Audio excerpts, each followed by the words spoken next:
अभी के इस वीडियो क्लास में हम लोग आपके एक मैट्रिक बोर्ड परीक्षा 2022 के लिए एक शानदार सामाजिक विज्ञान अर्थात कि सोशल साइंस के मॉडल पेपर की चर्चा करेंगे।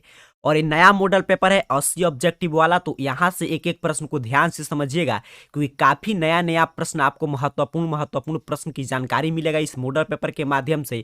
उसके साथ साथ आपका रिवीजन होगा और आपको खुद पता चलेगा कि आपका सामाजिक विज्ञान का कौन सा खंड अच्छा से तैयार हुआ है, किस प्रश्न का आप जवाब नहीं दे रहे हैं, वो प्रश्न किस चैप्टर से आया है, उस चैप्टर को आपको टेस्ट के बाद पढ़ लेना है। यही होता है पढ़ने का शानदार तरीका। तो चलिए शुरुआत करते हैं। सबसे पहले बात करेंगे ऑब्जेक्टिव प्रश्न का। यहाँ पे देखिए सामाजिक विज्ञान का एक और आज नया मॉडल पेपर है। ये 40 अंक का आपको बनाना होता है, लेकिन 80 ऑब्जेक्टिव प्रश्न हम लोग सभी प्रश्नों की चर्चा करेंगे। तो एक एक प्रश्न को पढ़ते चलिएगा। इंग्लिश और हिंदी दोनों माध्यम में, बिल्कुल जैसे ओरिजिनल एग्जाम में क्वेश्चन आता है इंग्लिश में और हिंदी में, वैसे ही सेट किया गया है ताकि ओरिजिनल एग्जाम की आपको फीलिंग आए। एक एक प्रश्न को ध्यान से पढ़िएगा, समझिएगा। आप कभी भी क्लास को देखें और आंसर मन में जरूर सोचिएगा, या अभी आप लाइव देख रहे हैं तो जरूर कमेंट कीजिएगा। ऐसे आप लाइव क्लास ज्वाइन करना चाहते हो तो डेली इस चैनल को सब्सक्राइब करके 6:30 PM में आपके लिए एक नया क्लास अपडेट किया जाता है, तो इसमें आप आंसर दे सकते हैं। पहला नंबर प्रश्न आपसे क्या पूछ रहा है कि फ्रांस की किस संस्था ने लुई 16वां और उसकी रानी को फांसी की सजा दी। यहाँ पे इंग्लिश मीडियम वाले छात्र अपने प्रश्न को पढ़ पा रहे हैं। आपको बताना है कि फ्रांस की किस संस्था ने लुई 16वां और उसकी रानी को फांसी की सजा दी थी। सर तो सीधे सीधे प्रश्न है, आपके बुक से आप जरूर पढ़े होंगे, 9th में भी 10th में भी।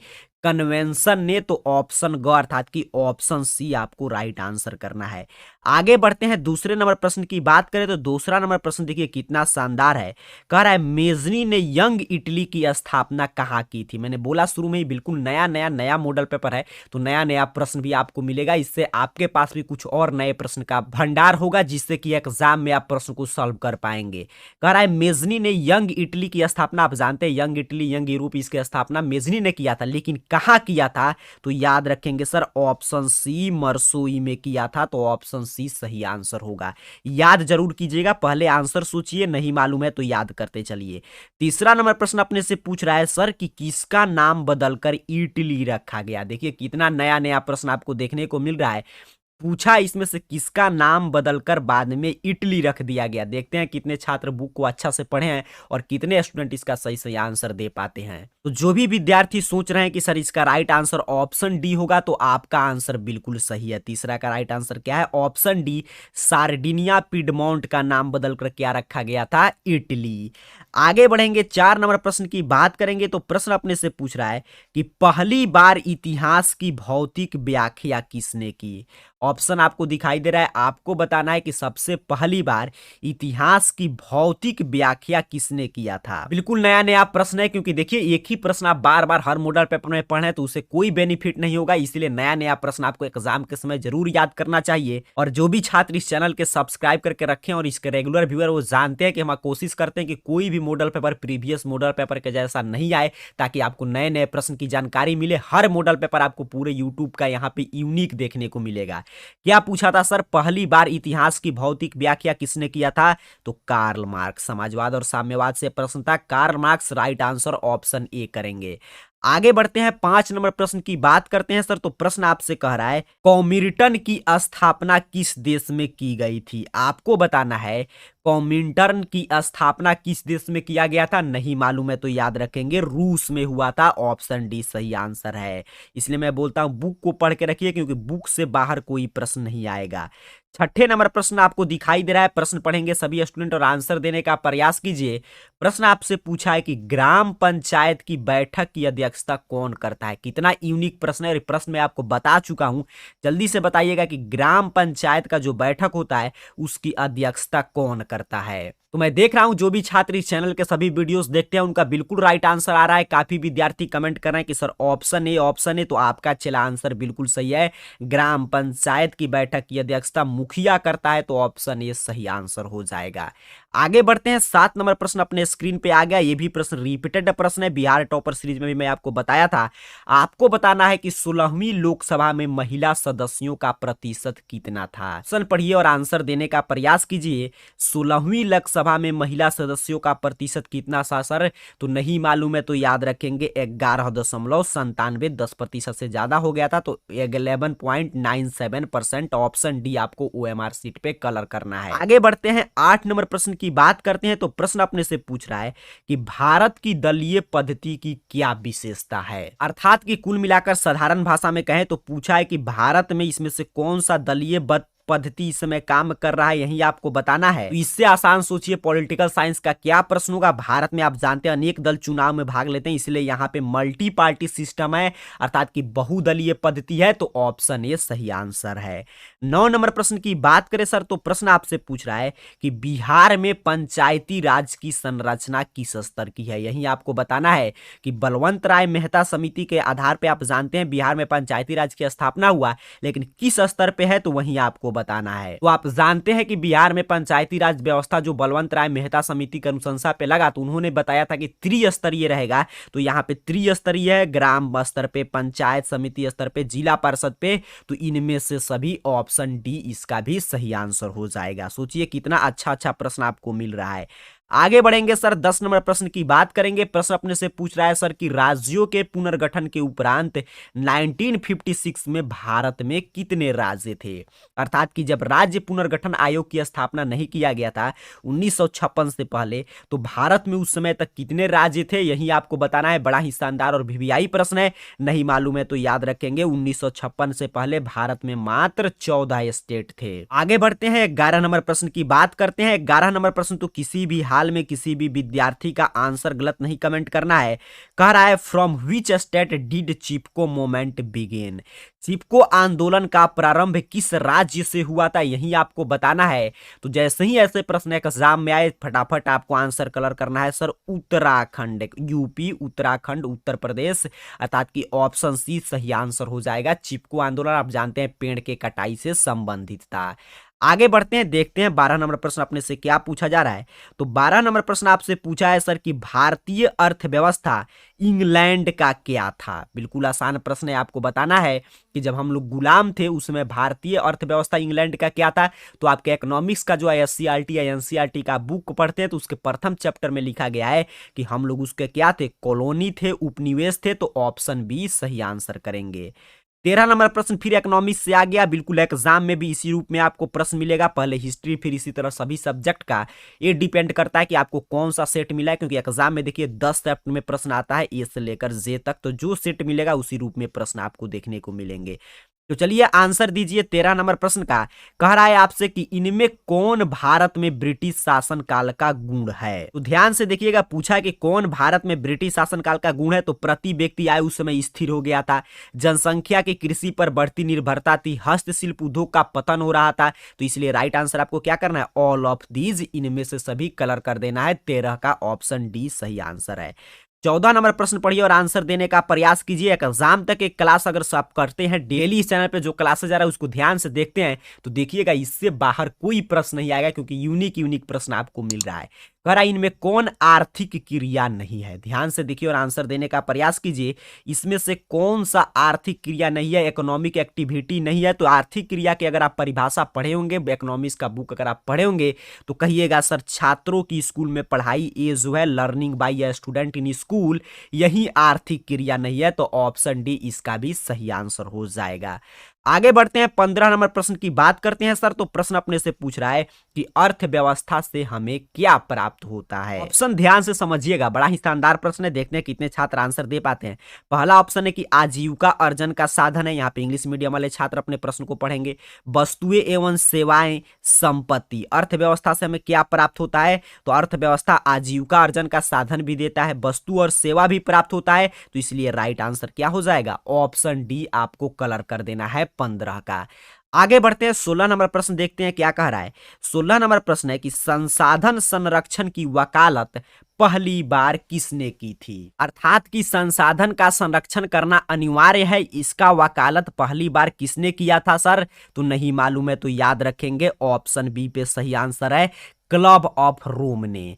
आगे बढ़ते हैं 17 नंबर प्रश्न। मैं आपको बार बार बोलता हूं कि प्रश्न याद जरूर कीजिएगा, इसीलिए मैं आपको सही आंसर दे रहा हूं और आपको इससे 2-3 बेनिफिट है। पता चल रहा है कि आपका तैयारी किस स्तर का है। जिस चैप्टर से आप प्रश्न आ रहा है अगर नहीं बना पा रहे हैं, चाहे वो ज्योग्राफी से हो, हिस्ट्री से हो, इकोनॉमी से हो, तो उसे आप जरूर याद कर लीजिएगा। प्रश्न देखिए 17 नंबर क्या पूछा कि नोएडा विशेष आर्थिक क्षेत्र किस राज्य में अवस्थित है। नोएडा कहां पे है, यही प्रश्न आपसे पूछा है। सोचिए इससे अच्छा और इससे आसान प्रश्न क्या हो सकता है। नोएडा स्पेशल इकोनॉमिक जोन किस स्टेट में है सर, तो देखते देखते सभी विद्यार्थी को कलर कर देना है। ऑप्शन ए उत्तर प्रदेश 17 का राइट आंसर होगा। आगे बढ़ते हैं 18 नंबर प्रश्न की बात करें तो प्रश्न आपने से पूछ रहा है कि ब्रॉड गेज और मीटर गेज किससे संबंधित है, अर्थात कि बड़ी लाइन और मीटर लाइन किससे इसमें संबंधित है। सड़क मार्ग से है कि जल मार्ग से है कि वायु मार्ग से है कि रेल मार्ग से है।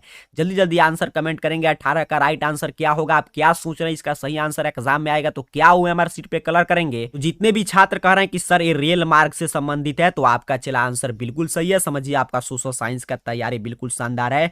ब्रॉड गेज मीटर गेज किससे संबंधित होता है, रेल मार्ग से। आगे बढ़ते हैं 19 नंबर प्रश्न की बात करते हैं तो प्रश्न आपसे कह रहा है कि सिंदरी उर्वरक संयंत्र किस राज्य में विकसित किया गया है। सिंदरी जो फर्टिलाइज प्लान है वो फर्टिलाइजर प्लान किस राज्य में है, यही आपसे पूछा है। बुक से सभी प्रश्न आ रहा है, ज्योग्राफी के बुक से है, तो इसका राइट आंसर है ऑप्शन ख, अर्थात कि ऑप्शन बी झारखंड में क्या है, सिंदरी उर्वरक संयंत्र। मेरे साथ प्रश्न को दोहराइए तो इससे आपको याद भी होते चलेगा, यहीं पे क्लास में ही आपको याद करना है। 20 नंबर प्रश्न आपसे कह रहा है इनमें कौन सही है। यहाँ पे देखिए इसमें से कौन सा जो है बिल्कुल सही है। ऑप्शन आप ध्यान से देखिए तो आपको समझ में आ जाएगा। तो अगर ऑप्शन पे आपका ध्यान होगा तो कहिएगा sir option D Hirakud Mahanadi पर है और उड़ीसा में है, तो यही सही है। देखिए इससे ये भी पूछ सकता है प्रश्न, कितना आपको जानकारी मिल गया कि प्रश्न मान लीजिए ये नहीं पूछ के दूसरा पूछे कि हीराकुंड बांध किस नदी पे है, कितना बार पूछा गया है, तो कहिएगा सर महानदी पे। हीराकुंड बांध किस राज्य में है, उड़ीसा में। महानदी किस राज्य में है, उड़ीसा में। तो ये सभी प्रश्न यहां से पूछा जाएगा। इसको आपको इसी रूप में समझ के रखना है कि हीराकुंड महानदी ओडिशा एक क्रम क्या था, सही था। ऑप्शन डी सही आंसर है 20 का। 21 नंबर प्रश्न की बात करें सर तो प्रश्न अपने से पूछ रहा है कि जिस देश की राष्ट्रीय आय अधिक हो वो कौन सा देश कहलाता है। ये भी प्रश्न मैं कई बार आपको बता चुका हूं कि a country with high national income is called developed country, अर्थात कि विकसित राष्ट्र कहलाएगा सर। तो ऑप्शन ग ऑप्शन सी सही आंसर करेंगे। आगे बढ़ते हैं 22 नंबर प्रश्न। देखिए सभी आपके इकोनॉमिक्स के बुक से प्रश्न है। प्रश्न आपसे कह रहा है कि इनमें कौन प्लास्टिक मुद्रा नहीं है। आपको बताना है कि ये चारों ऑप्शन में से कौन सा जो है प्लास्टिक मुद्रा नहीं है, प्लास्टिक मनी का उदाहरण नहीं है। तो ध्यान से अगर आप देखेंगे तो कहिएगा सर क्रेडिट कार्ड भी प्लास्टिक मुद्रा है, डेबिट कार्ड भी प्लास्टिक मुद्रा है, तो आधार कार्ड जो है प्लास्टिक मुद्रा नहीं है। ऑप्शन सी सही आंसर करेंगे, इसका ऑप्शन सी हो जाएगा आधार कार्ड। 23 नंबर प्रश्न की बात करें सर तो प्रश्न अपने से पूछ रहा है चंपारण आंदोलन का बिगुल किसने फूंका था, अर्थात कि चंपारण आंदोलन का नेतृत्व किसने किया था, यही आपको बताना है। सोचिए इससे आसान प्रश्न क्या हो सकता है, जल्दी से इसका आंसर दीजिए। तो ऐसे प्रश्न देखते देखते आपको कहना है कि सर ऑप्शन ए इसका सही आंसर है, बिल्कुल सही। महात्मा गांधी ने चंपारण आंदोलन की शुरुआत किया था, महात्मा गांधी का पहला सफल आंदोलन भी रहा। तो ऑप्शन का अर्थात कि ऑप्शन ए सही आंसर होगा, महात्मा गांधी। आगे बढ़ते हैं सर 24 नंबर प्रश्न आपको दिखाई दे रहा है, कह रहा है इसमें किसे पिछड़ा राज्य कहा जाता है। आपको बताना है कि इसमें से बैकवर्ड स्टेट कौन सा है। चारों ऑप्शन में से किसे हम पिछड़ा राज्य कहते हैं। जल्दी से ऑप्शन देखिए, कह रहा है केरल को कहेंगे कि गोवा को कि दिल्ली को कि बिहार को। तो आप जानते हैं जो आप लोग का स्टेट है बिहार, यही सबसे पिछड़ा राज्य हम लोग का स्टेट बिहार। अभी भी नया वर्तमान आंकड़ा भी आया था तो सबसे गरीब बिहार ही है। तो ऑप्शन डी इसका सही आंसर हो जाएगा 24 का। आगे बढ़ते हैं सर 25 नंबर प्रश्न की बात करें तो 25 नंबर प्रश्न आपसे कह रहा है कि गैस एवं बिजली किस क्षेत्र का अंग है।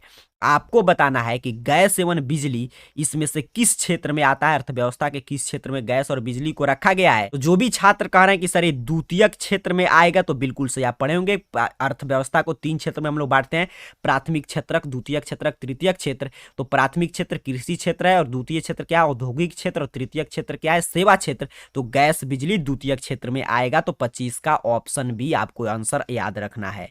26 नंबर प्रश्न भी देखिए, बहुत बार मैं आपको बता चुका हूं। प्रश्न अपने से पूछ रहा है सर कि लखनऊ समझौता किस वर्ष हुआ था, in which year was the Lucknow pact made. आपको बताना है लखनऊ समझौता किस वर्ष हुआ था सर। तो ये प्रश्न तो बहुत बार रिपीट किया है, बिहार बोर्ड इसे कितना बार पूछ चुका है। मैं देख रहा हूं काफी छात्र बिल्कुल सही सही इसका आंसर कमेंट कर रहे हैं कि सर 1916 में। तो 26 का राइट आंसर है ऑप्शन ए, आपका बिल्कुल सही आंसर है।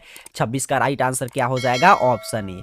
आगे देखिए बढ़ते हैं, 27 नंबर प्रश्न की बात करते हैं। तो कह रहा है कि महात्मा गांधी को चंपारण आने का निमंत्रण किसने दिया था। तो आप पढ़े होंगे महात्मा गांधी को जो चंपारण आंदोलन की शुरुआत हुआ था, तो चंपारण बुलाने के लिए निमंत्रण किसने दिया था सर। तो 27 का राइट आंसर देखिए ऑप्शन सी, राजकुमार शुक्ल ने दिया था। आगे बढ़ते हैं, 28 नंबर प्रश्न की बात करते हैं सर। तो प्रश्न अपने से पूछ रहा है कि 1928 में इंडिपेंडेंस लीग की स्थापना किसने की थी। इसमें से आपको बताना है कि 1928 ईस्वी में इंडिपेंडेंस लीग की स्थापना किसके द्वारा किया गया था। तो याद रखेंगे जवाहरलाल नेहरू। किसके द्वारा किया गया था, जवाहरलाल नेहरू। ऑप्शन सी सही आंसर है। 29 नंबर प्रश्न सभी विद्यार्थी पढ़ेंगे और आंसर देने का प्रयास कीजिए। प्रश्न आपसे कह रहा है कि दियेन बियेन फू का युद्ध किस वर्ष हुआ था। आपको बताना है कि दियेन बियेन फू का युद्ध किस वर्ष हुआ था। यह भी आपके हिस्ट्री के बुक से सीधे सीधे प्रश्न लिया गया है, 1945। याद रखेंगे ऑप्शन बी सही आंसर है। 30 नंबर प्रश्न भी देखिए, आपको सेम चैप्टर से प्रश्न आ गया, हिंद चीन में राष्ट्रवादी आंदोलन से। कह रहा है कंबोडिया किस वर्ष एक स्वतंत्र राष्ट्र बना। 1954 में कंबोडिया एक स्वतंत्र राष्ट्र बन गया। तो ऑप्शन ख अर्थात की ऑप्शन बी सही आंसर है 30 का। आगे बढ़ते हैं, 31 नंबर प्रश्न सभी विद्यार्थी का स्क्रीन पे शो कर रहा है। आप सभी को आंसर पढ़ना है। कभी भी आप क्लास को देखें, सभी प्रश्न महत्वपूर्ण है, आंसर देने का जरूर प्रयास कीजिएगा। नहीं मालूम है तो मैं सही आंसर बता रहा हूं, याद करते चलिए। कह रहा है होम रूल लीग की स्थापना किसने की। आपको बताना है कि इसमें से किसके द्वारा होम रूल लीग की स्थापना किया गया था। तो कहिएगा बाल गंगाधर तिलक, बिल्कुल सही। ऑप्शन डी सही आंसर है 31 का। आगे बढ़ते हैं, 32 नंबर प्रश्न फिर आपके हिस्ट्री के बुक से है। कह रहा है हिंद स्वराज नामक पुस्तक के लेखक कौन है। सोचिए इससे ज्यादा महत्वपूर्ण और इससे ज्यादा आसान प्रश्न क्या हो सकता है। कितना बार ये रिपीट किया गया प्रश्न है कि हिंद स्वराज नामक पुस्तक के लेखक कौन है। तो बिल्कुल सही, काफी विद्यार्थी सही सही आंसर दे रहे हैं, ऑप्शन डी ऑप्शन डी। तो आपका आंसर बिल्कुल सही है, महात्मा गांधी इसका सही आंसर है। आगे बढ़ेंगे सर, 33 नंबर प्रश्न की बात करेंगे। तो 33 नंबर प्रश्न आपसे पूछ रहा है कि बिहार में पहली नदी घाटी परियोजना कौन है। आपको बताना है कि बिहार में पहली नदी घाटी परियोजना कौन है। तो सबसे पहला नदी घाटी परियोजना बिहार का था सोन नदी घाटी परियोजना। तो ऑप्शन बी रट जाइए, 33 का सही आंसर होगा। आगे बढ़ते हैं, 34 नंबर प्रश्न की बात करते हैं। तो प्रश्न अपने से पूछ रहा है सर कि पूर्व मध्य रेल का मुख्यालय कहां है। बिल्कुल सही, आपके ज्योग्राफी के बुक से प्रश्न है, बड़ा शानदार प्रश्न मिल गया। कह रहा है पूर्व मध्य रेल का मुख्यालय कहां है। तो हाजीरपुर का आप नाम सुने होंगे, ऑप्शन बी इसका सही आंसर हो जाएगा। आगे बढ़ते हैं, 35 नंबर प्रश्न की बात करते हैं। तो 35 नंबर प्रश्न का भी किसी भी विद्यार्थी का आंसर गलत नहीं आना चाहिए। किसी भी हाल में अगर गलत आता है तो समझिए आपको ज्योग्राफी बार बार पढ़ने की आवश्यकता है। कह रहा है चावल या धान उदाहरण है। तो याद रखेंगे खरीफ फसल, किसमें आप पढ़े होंगे, खरीफ फसल में। तो ऑप्शन का अर्थात की ऑप्शन ए सही आंसर करेंगे 35 का। आगे बढ़ते हैं, 36 नंबर प्रश्न की बात करते हैं सर। तो 36 नंबर प्रश्न अपने से पूछ रहा है कि इनमें कौन ऊर्जा का नवीकरणीय स्रोत है। इसमें से 4 ऑप्शन आपको दिखाई दे रहा है। ऊर्जा के स्रोत 2 प्रकार के होते हैं, नवीकरणीय और अनवीकरणीय। तो वहीं पूछा इसमें से कौन नवीकरणीय अर्थात कि रीन्यूएबल है। तो ध्यान से देखिएगा, तो कहिएगा सर ज्वार ऊर्जा अर्थात की ऑप्शन ग इसका सही आंसर है। बिल्कुल सही, ऑप्शन सी इसका सही आंसर। आपको ओएमआर शीट पे कलर करना है, याद करेंगे मेरे साथ दोहराकर, ज्वारीय ऊर्जा जो है नवीकरणीय ऊर्जा का स्रोत है। आगे बढ़ते हैं सर, 37 नंबर प्रश्न की बात करते हैं। तो प्रश्न आपसे पूछ रहा है इनमें कौन रेशेदार फसल नहीं है। ऑप्शन आपको दिखाई दे रहा है। आपसे प्रश्न क्या पूछा कि इसमें से कौन जो है रेशेदार फसल नहीं है। तो गन्ना, यहाँ पे ध्यान से देखिए, गन्ना जो है सुगर केन, यही आपका रेशेदार फसल नहीं है।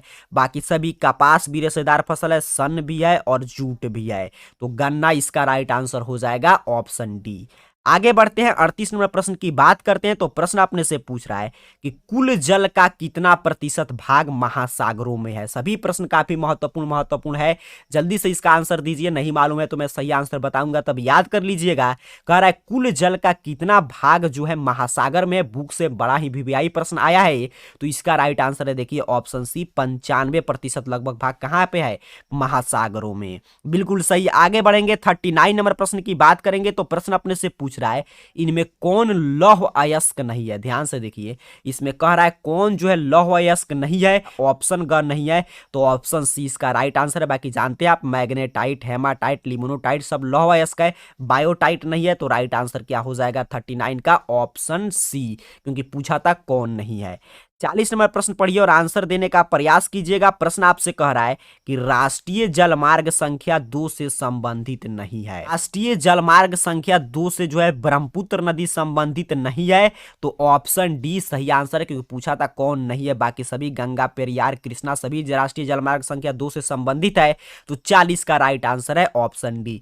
नीचे और प्रश्न आपको दिखाई दे रहा है, 80 ऑब्जेक्टिव वाला मॉडल पेपर है, लेकिन आज के क्लास को हम लोग 40 में ही रोकेंगे, क्योंकि देखिए आपको डेली सभी सब्जेक्ट पढ़ना है, तो थोड़ा थोड़ा यहां से पढ़िए और इसके बाद आपको रिवीजन जरूर करना चाहिए। आपने देखा कि आपका कौन कौन सा प्रश्न का जवाब नहीं दे पाते, तो वो बुक अब बैठकर बचे हुए समय में जरूर पढ़िएगा। नीचे कमेंट बॉक्स में बताइएगा कि आपका 40 में से कुल कितना प्रश्न सही हुआ। इस वीडियो को लाइक जरूर कीजिएगा, क्योंकि क्लासेज आप ही के लिए चल रहा है, और कल फिर सोशल साइंस आप जरूर पढ़कर आइएगा, क्योंकि इसके अगले 40 प्रश्नों की हम लोग चर्चा करेंगे। तब तक के लिए आप सभी को बहुत बहुत धन्यवाद।